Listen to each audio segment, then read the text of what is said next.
Welcome everybody to episode 129 of the Startup Show. Today we're here at WeWork in Herzliya talking to the CEO and co-founder of Intelligo, Shlomo Mirvis, and we talk about background checks, we talk about the Israeli ecosystem, but we also talk about work-life balance. Make sure to stay tuned.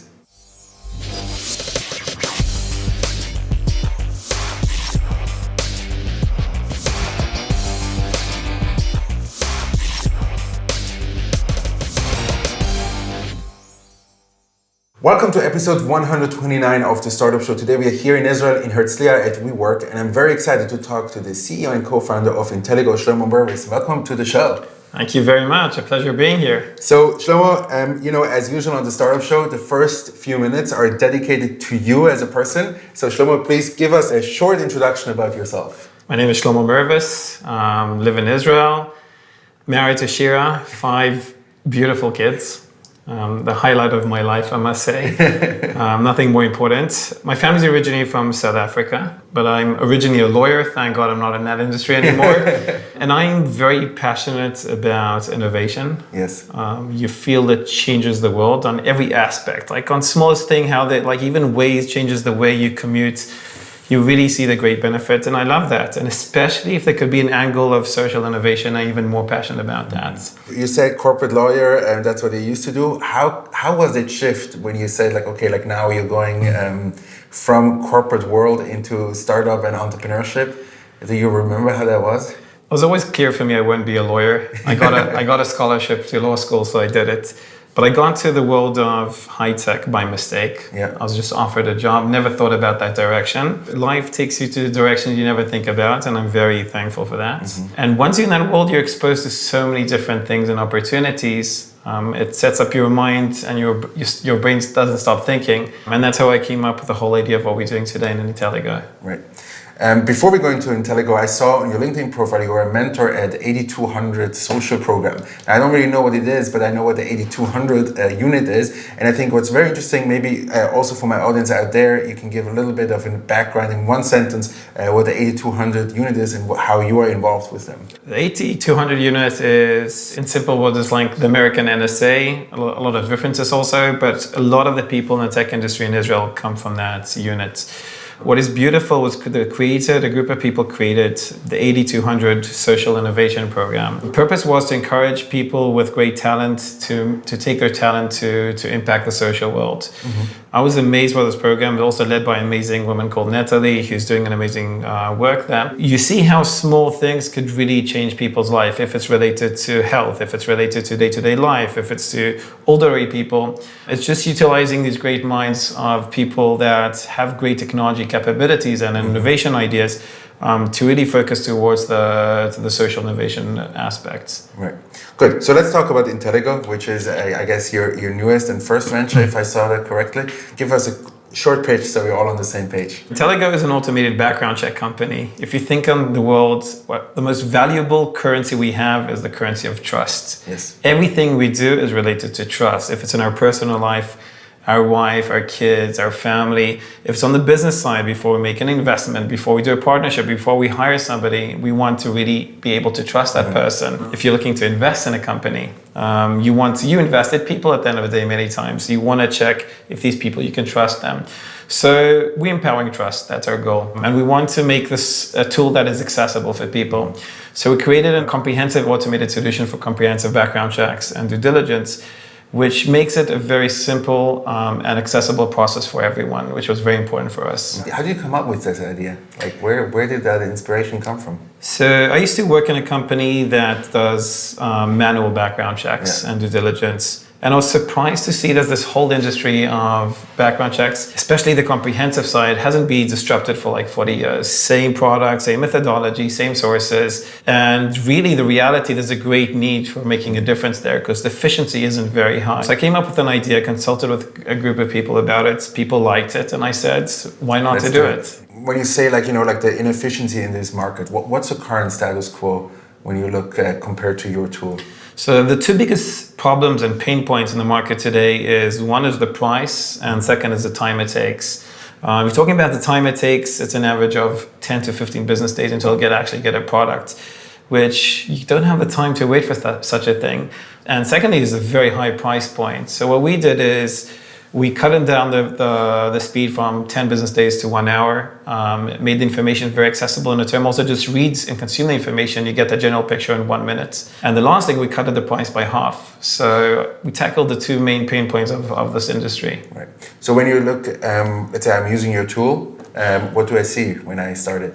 So it's a SaaS model platform. So every client has his own account. You run a search by yourself. You run it in the systems. You don't need too much information about the person to run a search. And in 1 hour, you get back a full report back to your account. You can review all the data. You'll get the general picture very fast. At the same time, all the information is accessible for you to drill down into and to look into it. I mean, I did it also with something very similar. When you look at the data that you get out of your tool versus manually doing, what is it like that you use that you can get a background check that is efficient and accurate to that person or company? So first thing, it's a tool based on AI and machine learning, which allows a lot of different things today. It's using a lot of buzzwords in that aspect, but it's based on NLP, natural language process, semantic analysis, text mining, and with obviously the aspect of AI in a concept that the tool simulates the process of thinking of an analyst and gets with conclusions by itself regarding red flags. So utilizing all of this allows us to go through a huge amount of data, analyze it in a very efficient way. So in a way, you have the top analyst in the world always working for you, reviewing the data, and with unlimited resources on data resources and getting to very interesting conclusions. Mm-hmm. So when you look back and let's say there's probably hundreds of background checks already, any interesting stories that you red flagged someone or red flags came up that you would say like this is worthwhile to share? Many. First thing, it's surprising how people could miss some so basic things, like the famous story of the former CEO of Yahoo that declared it had a degree in something that she never had, which is so simple to verify. But there are a lot of different things about basic things. If you think about it, how simple you can really access data, obviously about legal or financial, but a lot of different negative things. And it's a shame that you'll miss such a things. But it can be also much more complicated. It could be a fact that a combination of a certain points of things happening can bring you to a conclusion there's something very problematic happening here. Mm-hmm. The problem is I can't really go into details with any of our projects because our clients will never allow such a thing. What's your vision when you look at this industry, let's say 10 to 20 years, when you say like this is what your vision is of the company and also the industry as a whole? Today, when you're in the world of compliance and due diligence, you feel that everything you do is kind of a burden. It doesn't really support you because of regulation, because of laws and things like that. I want this to be a tool that people see something as due diligence background checks as something supporting you and helping you as part of your decision-making process. So first thing has to be simple and efficient. That's the most crucial, which it's already today. The second thing, it has to be global. It has to, in a global world, people travel constantly between countries. So you want one solution covering everywhere around the world. The last thing, which is not only did we disrupt the whole market of comprehensive background checks, my vision is much larger. My vision is to take all the different levels of background checks. So today you have basic background checks, you have standard background checks like a company like Checker, who just raised $100 million, and then you have comprehensive background checks. Our vision is not to only be a comprehensive background check, but to be a one-stop solution for all the different packages of background checks. Mm-hmm. So we're a one-stop solution for everything. Mm-hmm. So the question is now where you're standing with this vision. So obviously you can't conquer the world in one day. Yes.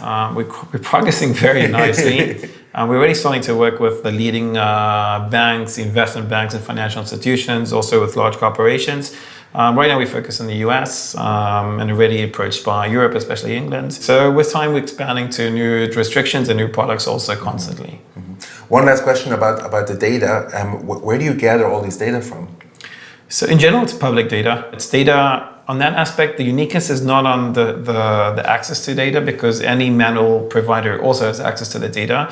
The uniqueness is about the capability to go to huge amounts of big data. If they'll review one kind of source of data, I'll review 10 kinds of these sources.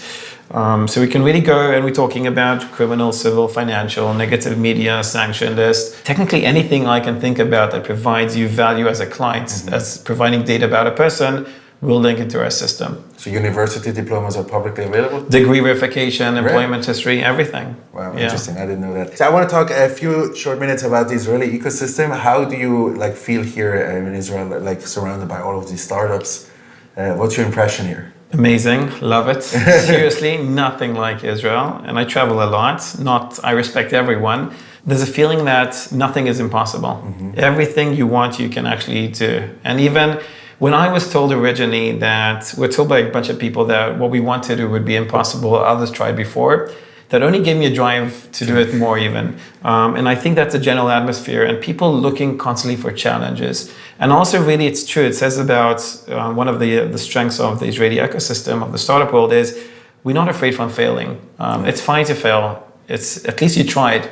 So you try many times, you fail and you learn from your mistakes, which is crucial, and then you continue forwards. Anything that you would say like, well, Israel, that's what you should improve on, or like you think everything is for sure, I would say rose glasses and happy family.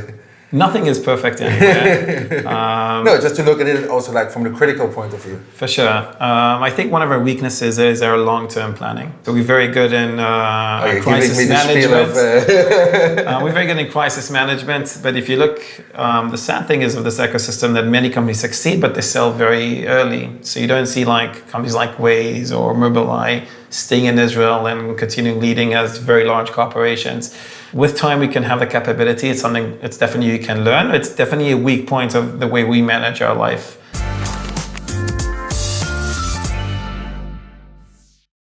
You ready for them? I'm ready. Great. The most important character in an entrepreneur is? Crisis management and being optimistic approach to things. What's important to you in an investor and why? That I feel, one, that he really cares and he's there to support. I think those are the two main things. And I obviously value his background, that he can really contribute based on his experience. What would you like to see in the next 5 years in your local startup ecosystem? I would like to see more cooperation. I think, especially us as an integration platform, we always connect new points of data and other things. There's so many points of places we can really cooperate with other startups, and all of us create better products based on that. Corporations, you mean corporates or you mean corporations? No, sorry, but cooperation between startups. Corporations between startups. Yes, that's what I meant. Okay, very good. What are some tips for balancing work and life? Wow, that's the question I don't have a good answer to. Well, 5 kids, wife. Yeah, for seriously, that's part of you're touching on my strongest pain point in life. Yes. Because number one is definitely family, and then number two is work. But I want to succeed in both, which is crucial. There's no real answer, but I think it's important to always have it in mind as part of your decision making. Yes.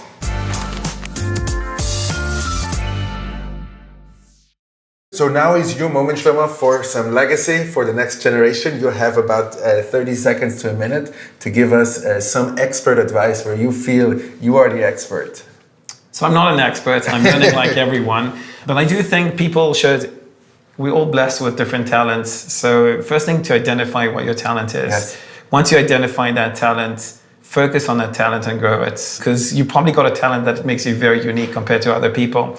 And believe in yourself. And in a way that really love yourself and respect yourself, that you have a talent and can go with it. And then believe that you can achieve your dreams. And even if you don't achieve it as you exactly dreamt, that's what gives you the motivation to move forwards and to progress. I think that's the main thing for me. Okay, very cool. Good. Shlomo, thank you so much for being on the show today. Thank you very much, everybody who tuned in today. I really appreciate your time, and make sure to stay a few more seconds so you'll see who is up next week. Have a great day. Hi, my name is Oliver Marchand. I'm the CEO and co-founder of Carbon Delta. Please tune in next Monday and subscribe to the channel.